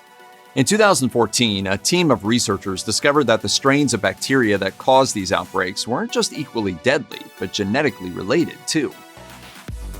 What have the Romans ever done for us? Brought peace? Oh, peace! Shut up! There's a saying that Rome wasn't built in a day, and it didn't fall in a day either. As the once mighty empire began to crumble, people who had lived under the protection of Rome for centuries were suddenly left to figure things out for themselves. By 410, the empire was in dire straits thanks to a combination of internal strife and attacks from outside forces, such as the Goths, Saxons, and Picts. Even when the empire's citizens were able to oust pretenders and would-be emperors, their appeals to Rome for help against these advancing tribes went unanswered. Take Britain, for example. The Romans initially hired a force of Saxon mercenaries from the European continent to defend the empire against the advancing Picts. Before long, however, these same mercenaries had decided that they too liked the look of Britain. What happened next is a matter of some contention among historians. While certain literary sources suggest that the Germanic tribes essentially wiped out the British natives, the archaeological record is less certain when it comes to the amount of bloodshed that took place. Still, while the destruction may not have been epic in scale, there was almost certainly some tension between the natives and the incoming Saxons. And of course, you still had to worry about those barbarian hordes knocking at the gates. William the Conqueror's invasion of Britain came at the very end of the Dark Ages, and it turned out to be a pretty terrible way to wrap up a terrible few centuries. At the time, William held the title of Duke of Normandy, and he believed that the Anglo-Saxon king Edward the Confessor had promised to name him as heir to England. When Edward died in 1066, however, his brother-in-law, Harold Godwinson, took the throne instead. This sequence of events swiftly led to the Norman invasion of England, in which Harold was killed at the Battle of Hastings and William subsequently declared king. Unfortunately for England's population, William didn't seem too concerned with the lives of those he had conquered, especially when they put up resistance. The northern regions of England continued to fight back against William's new regime, so William led a new campaign, known to historians as the Harrying of the North. William decided to basically destroy the entirety of the north of England, and he did so with such efficiency that famine and cannibalism soon became commonplace. One historian, Simeon of Durham, wrote that before long there was simply no one left in most of the region's small villages. It would be 9 years before people started moving back, and the Doomsday Book of 1086 described about 1/3 of the north as an uninhabitable wasteland. During the Dark and Middle Ages, every bite of bread could be deadly. For centuries, Europe had been the site of a devastating plague that became known as St. Anthony's Fire. It was named for the monks of St. Anthony of Egypt, an order that was founded in 1093 primarily to care for the afflicted. Reportedly, the feeling of burning in the extremities would escalate into hallucinations and seizures, and the victim's limbs would soon turn necrotic and fall off at the joints. It wasn't until centuries later that scientists figured out the cause of St. Anthony's Fire, the fungus known as ergot, which frequently infected rye bread. The fungus would produce a compound that interrupts the blood supply to the limbs, leading to the onset of the plague's symptoms. These compounds are very dangerous. They can cause hallucinations, they can cause people to have dry gangrene, lose their fingers, lose their limbs. The disease affected cows as well as humans, and a small handful of tainted grain was capable of destroying entire communities. In the grand scheme of things, the Catholic Church was still figuring out its whole deal in the Dark Ages. The 7th century, for example, saw the development of the Rule of St. Benedict, which were guidelines for those living in religious communities. And the Church was pretty hardcore right from the beginning when it came to people disagreeing on dogma. Any Christians who weren't on board with any elements of the Church's teachings were likely to find themselves on the receiving end of a good flogging, or even execution. Before the Dark Ages, there were a variety of different ways in which the Christian faith could be interpreted. The First Council of Nicaea in 325 was called to unify the church, but that didn't stop people from believing what they believed. After the council determined what was right, however, the Catholic Church became relentless in its persecution of so-called heretics. Take the Paulicians, for example, a sect established by Constantine Sylvanus in the 7th century that believed no priest was needed to commune with God. He was stoned to death in 684, while his followers were burned at the stake. Those that survived founded the Bogomils, who later became the target of some of the bloodiest Christian crusades. In this era, the idea that you could decide the particulars of your faith could easily get you killed. It's difficult to know just how extensive anti-Semitism was during the Dark and Middle Ages, but many records suggest it wasn't a great time to be Jewish, particularly after the papacy of Gregory I. Gregory used economic policies to strong-arm Europe's Jewish population into converting to Christianity, and after his papacy ended in 604, events took a turn for the worse. That's when the church got together with Europe's monarchies to expel Jewish residents. Others were given the choice between converting to Christianity or becoming a slave, and anything that happened to those who chose slavery was seen as divine justice. Historians have even pinpointed groups of Jews who were specifically targeted by Europe's rulers. For example, beginning in 586, Sisebuto of Spain enacted severe laws against the Jews, and the punishment for breaking those laws was death by stoning or burning. By the time another king took over in 621, that doctrine had escalated. Any Jew found in the region would be punished with 100 blows, then exiled and stripped of their property. No discussion about the dangers of the Dark Ages would be complete without mentioning the Vikings. But here's the thing. There is a huge schism between schools of thought when it comes to figuring out just how bloodthirsty they really were. The Viking Age began with the sacking of the monastery at Lindisfarne on June 8, 793 AD. For the next 300 years, the Vikings would sail and pillage from Newfoundland to France to what's now Ukraine, apparently killing pretty much everyone who got in their way. Because we are Vikings. But could these be little more than stories? Well, maybe or maybe not. Independent journalist Patrick Cockburn has gone as far as suggesting that the Vikings committed atrocities on a scale not unlike those carried out by the SS in Poland during World War II. Others, however, have suggested that the viciousness of the Vikings has been hugely exaggerated. Either way, it's certainly true that the Vikings were violent to some degree, and surprisingly enough, that violence could sometimes go the other way. On November 13, 1002, the Anglo-Saxon king Ethelred the Unready ordered everyone in his kingdom to kill any Danish man they could find. By this point, Norse migration to England had been going on for generations, and the country had a significant Scandinavian population. It's uncertain just how many people were slaughtered during the St. Bryce's Day massacre, but mass burial sites connected to Ethelred's orders have since been uncovered and excavated. The idea of a pilgrimage was to visit some sacred location in Christendom and ideally get a little closer to God in the process. The practice was widely popular as early as the 4th century, and throughout the Dark and Middle Ages, Europe's faithful were encouraged to undertake the journey to places as far away as Bethlehem and Jerusalem. It's also incredibly dangerous, however, and while the Knights Templar were formed in the 12th century to protect pilgrims on their journeys to the Holy Land, before that, everyone was on their own. Most pilgrimages would take a year or more, and on the way, pilgrims would face obstacles such as bandits, shipwrecks, natural disasters, and disease. That last point is particularly significant, as for 2 whole centuries, pilgrims would have been journeying through plague-infested cities and villages. And getting there was just half the battle, too, as the return trip would be just as perilous. Bloodletting had been around for a long time by the time the Dark Ages rolled around. This practice began in ancient Egypt and spread to ancient Greece, so by the time physicians in the medieval era were doing it, it had a fairly respectable history in the field of medicine. In the Dark Ages, though, people got a little carried away. Bloodletting was used in the treatment of a shockingly wide array of illnesses, from epilepsy and gout to the plague. Special tools were used to puncture arteries, and if that sounds incredibly dangerous, that's because it is. Many historians now believe that the practice killed more people than it cured. Most of the time, the amount of blood was measured by how long it took for a patient to pass out, and that's when they generally stopped. Death happened for a number of reasons, as not only was hemorrhagic shock and death from blood loss a very real possibility, but infections were common too.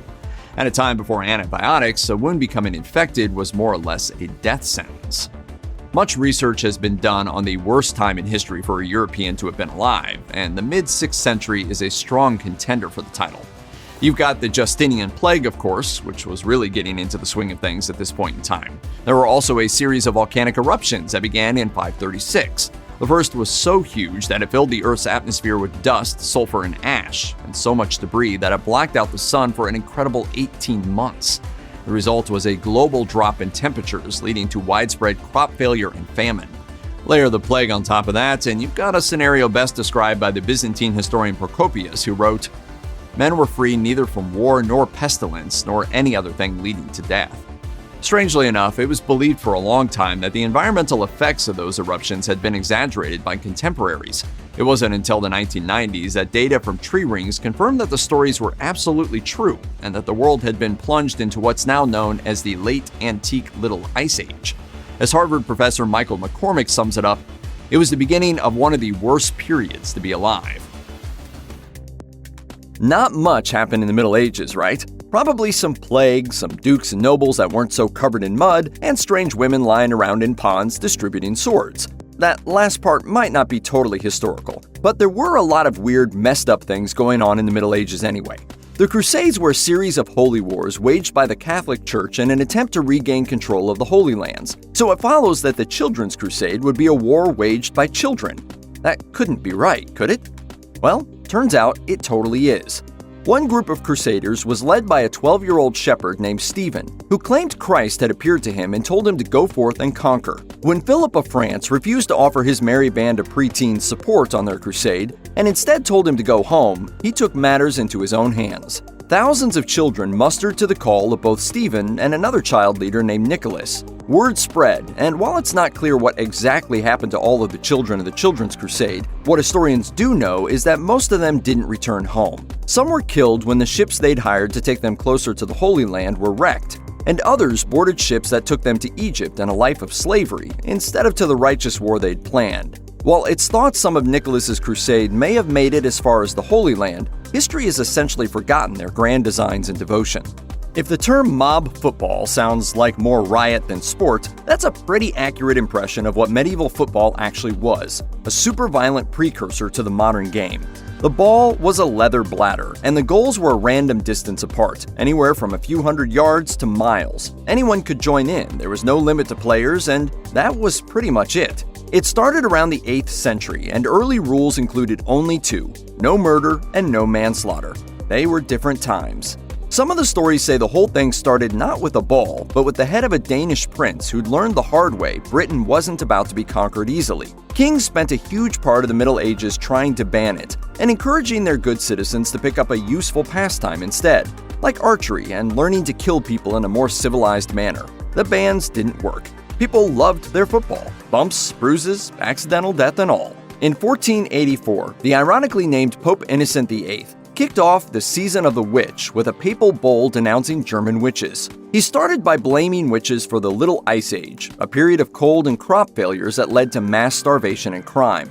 Then, he appointed his witch hunters. The general events that followed in the centuries afterward are pretty well known. There was a lot of torture, some trials, and some executions. But before then, people weren't so fast to condemn women as witches. In 1159, church scholar John of Salisbury summed up his beliefs like this: "Who is so blind as not to see that this is all a mischievous illusion caused by demons? This is shown by the fact that it is always the simpler men and women and those less firm in the faith that believe these things." Well, we did do the nose. The nose? And the hat. But she's a witch! In other words, anyone who believed in witches was simple-minded and faithless. Looking at you, Pope Innocent VIII. And what do you burn apart from witches? More witches! Cannibalism in the Middle Ages was oftentimes a matter of survival. Famines and war killed off huge percentages of the population, and it's impossible to say what anyone would do until they're in circumstances like these. On December 12, 1098, Crusaders massacred Muslim soldiers and civilians alike in a city in what is now modern-day Syria. That massacre came at the end of a long siege, and around 20,000 people were killed after being promised mercy. That's horrible. Just as horrible were the cold winter, dwindling supplies, and starvation. Contemporary chroniclers wrote that the Crusaders were driven to boiling and grinding the bodies of their conquered foes. Famine struck Egypt in 1201, and human flesh was pickled and jarred, just in case. Human meat was on the menu in 10th century China, and medieval European cities were also driven to cannibalism during multiple famines in the 13th and 14th centuries. As much as 15% of Europe's population died during 14th century starvation alone, and to put that in perspective, that would be like today's EU losing the entirety of Poland, Sweden, Finland, Denmark, Austria, and Hungary. In 897, Pope Stephen VI held a bizarre trial in Rome, and it ushered in what even devout Catholics call the most corrupt era of the papacy. It's complicated, but here's the gist. Stephen VI had been pope for less than a year when he ordered one of his predecessors, Pope Formosus, get dug up out of the ground and placed on trial. Formosus had already been excommunicated, and the trial was pretty much Stephen yelling at a corpse for crimes, such as wanting to be the pope. No one's exactly sure what Stephen's motivations were, but Formosus was found guilty, was stripped of his papal finery, had his blessing fingers cut off, and reburied. Stephen then had him dug up yet again and thrown into the Tiber River. Rumors started circulating that his body had washed up and started performing miracles, because why not? Mob justice came for Stephen. He was removed from office, installed in a jail cell, and mysteriously strangled not long after. The next pope overturned the verdict and outlawed the whole idea of corpse trials. Though let's be real, it kind of shouldn't really need outlawing, right? From strange pie fillings to a serious lack of vegetables, the dangers of medieval fast food are jaw-dropping. While you might think that eating modern-day fast food carries a risk, can you imagine what medieval fast food must have been like? Just as people in modern society often don't have enough time, money, or interest when it comes to making home-cooked meals, those living in medieval times had similar issues. And much like today, their solution to these problems was fast food. Throughout history, people have needed quick, easy, portable food that can effortlessly be consumed on the go. As noted by the Pennsylvania State University Center for Medieval Studies, the concept of fast food has been around since Roman times. Adults living in urban areas in small dwellings often didn't have access to food storage, fuel with which to cook, or tools such as pots, pans, or utensils. Many didn't even have actual meat or vegetables to cook in the first place. As early as the late 12th century, there was a fast food restaurant located on the banks of the Thames River in London. Hungry travelers or city dwellers could stop in at any time, day or night, and find a variety of foods ready to eat at a range of price points. For centuries, it remained relatively rare for people to have access to home cooking necessities. One study of life in 14th century Colchester, England, concluded that just 3% of tax-paying households had their own kitchen. Artisans, workers, and poor widows often lived in dwellings without hearths, let alone cooking stoves. Money had to be reserved for crucial expenses such as rent and milk. As for the kinds of fast food medieval diners enjoyed, according to the Penn State University Center for Medieval Studies, meat pies and pasties were popular. Like a Big Mac, these fold-over crusts were portable and easy to eat on the go. Bread was the mainstay of medieval diets because it was inexpensive, lasted a while, and was made from readily available flour. Fast food consisted of lots of bread products, including hotcakes, pancakes, wafers, pies, and pasties.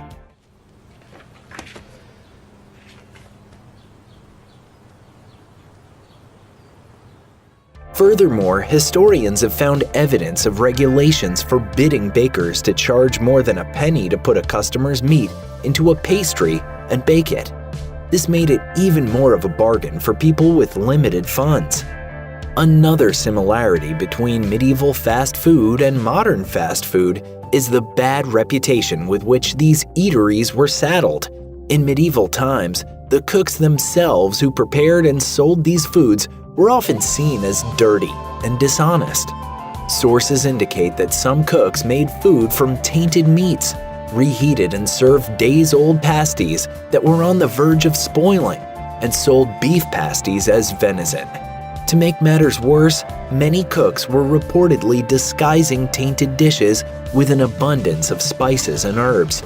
In William Langland's Middle English poem, Piers Plowman, cooks are listed as a group regularly punished by authorities because, quote, they poison the people privily and oft. Fast food during that era had questionable preparation practices and wasn't regulated.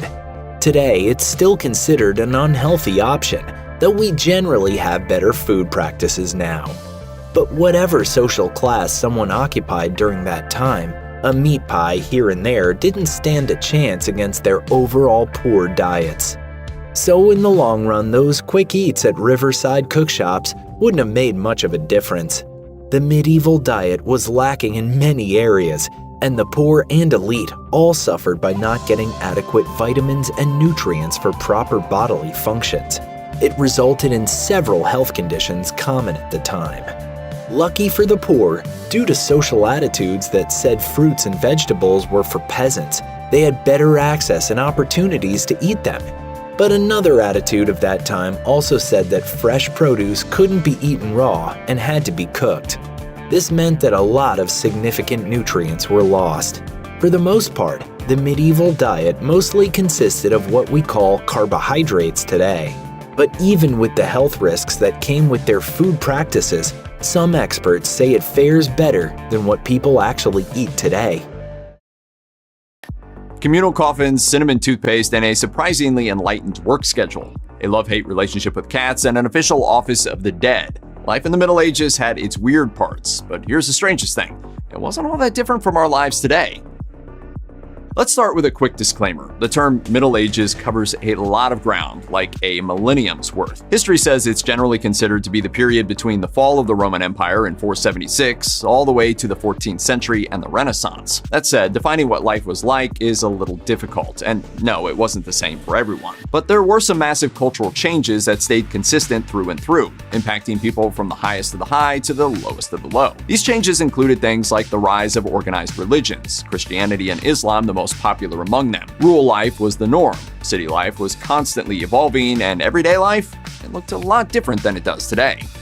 According to the National Alliance on Mental Health, around 40 million Americans live with anxiety disorders. That's actually nothing new, and according to Hunter College professor Tracy Dennis-Tawari, those 40 million people can thank the Catholic Church for making anxiety a thing in the Middle Ages. The word anxiety predates the Middle Ages, but it meant the sensation of being suffocated. Then the Church came along and decided it was something else, the soul's frenzied, desperate desire for redemption through God. People were told they needed to pray, say their penances, and give confession, lest they end up in the clutches of eternity's torture demons. St. Augustine summed up the whole idea like this: God can relieve your troubles only if you and your anxiety cling to him. Don't apologize. Every time I try to talk to someone, it's sorry this and forgive me that, and I'm not worthy. Michel Baron, a professor at the University of Nantes, added that there were other things at work here too. Daily life in the Middle Ages was filled with prophetic visions about the end of the world. Death was agonizing and messy, and it lurked around every corner. Simple accidents could take away a family's livelihood in a heartbeat. In short, those living in the Middle Ages were finding out just how many things there were to worry about. It's a commonly agreed upon idea that people should get around 8 hours of sleep a day. But according to the BBC, that wasn't the case during the Middle Ages. Virginia Tech professor Roger Ekirch has done some fascinating research into the sleep patterns of medieval Europeans. Ekirch found scores of references to what's called biphasic sleep, or double sleeping. People would sleep for a few hours in the late evening, wake up for a few hours, and then go back to sleep. That bit of waking in the middle was incredibly important. Called the watch, it was a last-minute chance to socialize, as well as tend the fires and candles or check on their animals. The devout had specific prayers that were said at this time, and it was also a time when families, who often shared a bed out of necessity, could just kind of hang out and talk. Interestingly, modern experiments suggest that there's something to this. A study in the 1990s, which removed external stimuli to get its subjects into the most natural sleep rhythm, found that the body defaulted to these two sleeps. Maybe bring that back? Boston College sociologist Juliet Shore is the author of The Overworked American, which taps into her study of work-life balance, something that was surprisingly healthy in the Middle Ages. The idea of medieval peasants working from dawn to dusk wasn't exactly true. There were 3 breaks for meals in there, along with other rest periods. In many agricultural jobs, it depended on the season too. While planting and harvesting seasons were long and backbreaking, that wasn't a year-round thing. Shore also found that people were still working fewer hours per year than might be expected. In the 13th century, a peasant working 12 hours a day would accumulate about 1,620 working hours per year, while that number rose to between 3,150 to 3,650 working hours per year in the 1850s. Why? Holidays. The ever-growing church mandated time off for the observation of saints' days throughout the year, as well as vacation time during the big holidays like Christmas and Easter. Nobody tell the sheriff of Nottingham. Cancel the kitchen scraps for lepers and orphans. No more merciful beheadings. And call off Christmas. In medieval France, workers were guaranteed 180 days off every year, while in Spain, they could expect not to work 5 months out of the year. In England, manor records from the 14th century say their workers only labored for 170 days out of the entire year. Life in the Middle Ages wasn't all dirt and sweat. Medieval people put more stock in beauty and cleanliness than they're often given credit for. Nobility tended to bathe regularly in water scented with oils and herbs, and they plucked their eyebrows and the front of the hairline to adhere to beauty standards at the time. Perfumes were common, and rosewater became all the rage when it was brought back from the Middle East by soldiers and pilgrims. Powders were used to give the illusion of pale skin and to cover any skin blemishes that might be mistaken for the mark of the devil. This was arguably pretty practical at a time when no one wanted to be called a witch. On the grosser side, saffron and urine were often used to lighten hair, and pastes of milk and blood were used to whiten the skin. There was even a 12th century text called the Trotula that was pretty much a recipe book for women's beauty routines. Some instructions, like hiding a bundle of cloves, nutmeg, or other scents up in an elaborate hairstyle, kind of make sense. Others, like using a daily mix of powdered cuttlefish bones and frankincense to remove freckles, were a bit stranger. Concordia University professor Lucie Lamonnier looked at data from medieval cities to find out what the most common professions were. She specifically looked at the French city of Montpellier, which had a pre-plague population of around 30,000 people. What did they do? About 25% of the people living in the city and suburbs were farmers. In addition to working large fields, they also raised livestock, worked in orchards, and tended vegetable beds. The next most popular occupation was carpentry. Carpenters worked on major construction projects, built furniture, and chopped firewood. Butchers accounted for about 4% of Montpellier's population, meaning there was roughly one butcher for every 300 people. There was about the same percentage of shoemakers, and around 2% of the city's people were working for the church. At lower percentages, but still significant numbers, were the tailors, notaries, barbers, retailers, and stonemasons. As far as working life as a medieval woman, Lamonnier says they often spent their days occupied with at-home work, like spinning, weaving, and needlework. Some women were employed as maids, while others ran their own businesses, including bakeries and pastry shops. Interestingly, 20% of Montpellier's apprenticeship contracts from between 1300 and 1400 were for women learning a trade. Other cities had much lower rates, indicating a diversity of attitudes toward women in business. To think that any girl, let alone you, would have the audacity to engage in matters of business, it's insane.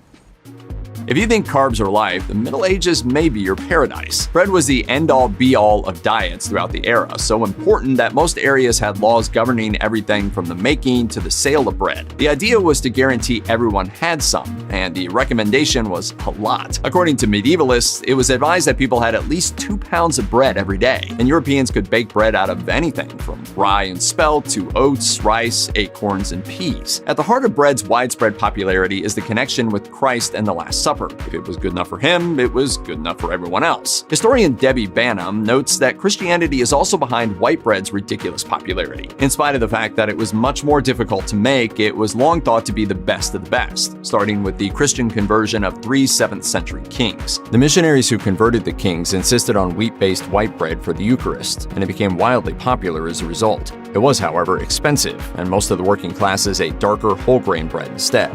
Life is about more than just what people did, it's about what surrounded them too. And in the Middle Ages, life in the city was defined by the bells. Ringing bells called the devout to worship, and they also rang to signal other events, like deaths. As the Middle Ages rolled on, more and more bells were built. Medievalist notes that belfries, towers with bells at the top, were seen as signs of a city's success, and dozens of surviving bell towers have been earmarked as World Heritage Sites. It might have been obnoxious, but it meant that life in a medieval city was always on schedule.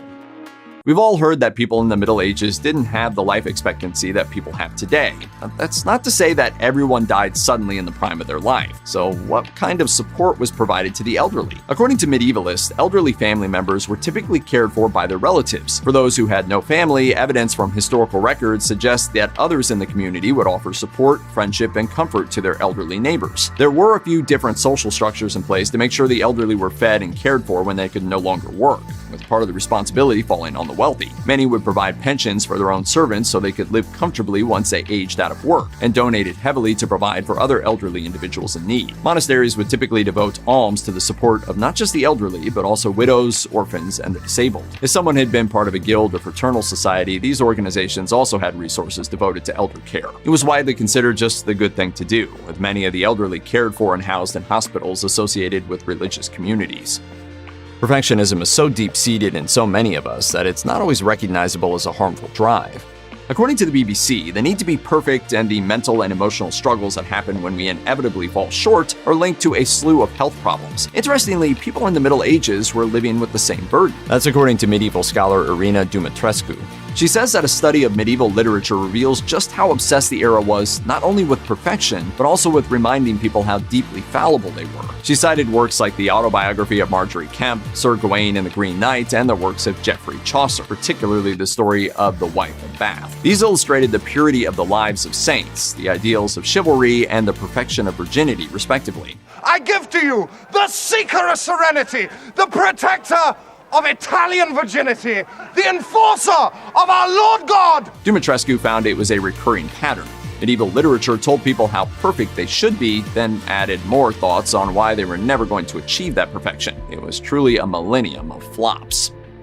Religion helped shape the daily life of countless people throughout the Middle Ages, but it was also pretty complicated. According to world history, Christianity did a slow crawl across the world over the course of centuries, dividing people into new Christians and old pagans. This often changed old practices like fortune-telling, offering gifts to earth and water spirits, or saying spells and incantations while planting crops. They were deemed heretical in some circles and allowed to continue in others, particularly where people also embraced Christian rites like prayer and confession. The clergy had a habit of looking in the other direction when it came to many old pagan rituals. Even devout Christians in the Middle Ages didn't have much to do when it came to saying Mass. It was recited in Latin, with the priest facing away from his congregation. Instead, it was baptism ceremonies that presented the everyday person with a connection to their new faith, with the belief that it was the source of a person's purely spiritual life. Christianity evolved a lot over the course of 1,000 years. The so-called cult of Mary became incredibly important. The church took an increasingly harsher stance toward heretical groups, and the Crusades formed the backdrop of life for hundreds of years.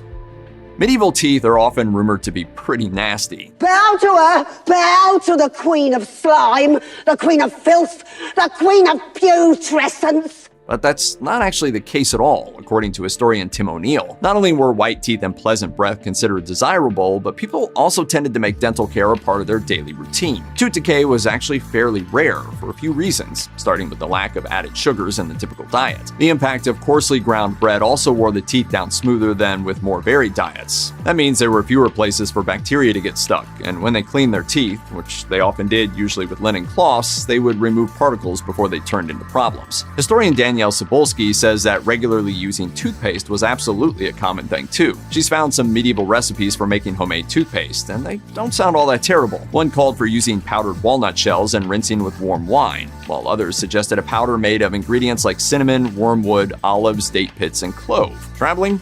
There were recommendations for taking toothpaste with you in the form of balls of sage and salt that were baked and then chewed for some nice, clean teeth. Were good boys and girls making life in the Middle Ages better for people? Absolutely. According to History Today, dogs were cherished pets in addition to serving their families with hunting, herding, and protection. Stories of the intelligence and loyalty of dogs were lauded as examples of the finest little souls around. They even came to church with their owners. Names of cherished dogs were documented in medieval texts to preserve their memory, and they were often aptly named after royalty. Cats had a slightly more complicated relationship with people, stemming from the Christian belief that cats played with their prey like the devil played with human souls. Still, the lives of medieval people were often made easier by the presence of vermin-controlling cats. The names of some, particularly those living in monasteries and abbeys, were also recorded in historical documents. A poem describes the cat of a 9th century monk named Ponger Bon, while a cat named Mite kept Beaulieu Abbey mouse-free in the 13th century. It's a given that rural living comes with gardens, but according to research by historian Caroline Goodson, gardens in the middle of medieval cities weren't uncommon either. Open areas between and behind houses were often used for everything from vegetable gardens to vineyards, and mentions of urban gardens started showing up in historical records dating back to the 6th century, becoming more common as the Middle Ages went on. Some cities were even overhauled to incorporate more greenery inside city walls. Lucca, for example, went from a city where houses were packed shoulder to shoulder in the Roman style to a medieval city with enough green space that even the hardest city dwellers could have their own gardens. Concordia University professor Lucie Lamonnier noted in her research that medieval cities were much greener than their modern-day counterparts, and so-called urban peasants often had their own spaces to provide valuable herbs and vegetables to families. These green spaces started to decrease as cities became more and more crowded. However, after the population dropped due to plague pandemics, they were often reclaimed and converted back into gardens by those who survived. Gardens weren't all about food either. Medieval physicians literally recommended that everyone should take time to smell the roses, citing walks in nature as the best remedy to lift one's mood, as well as improve long-term mental and physical health.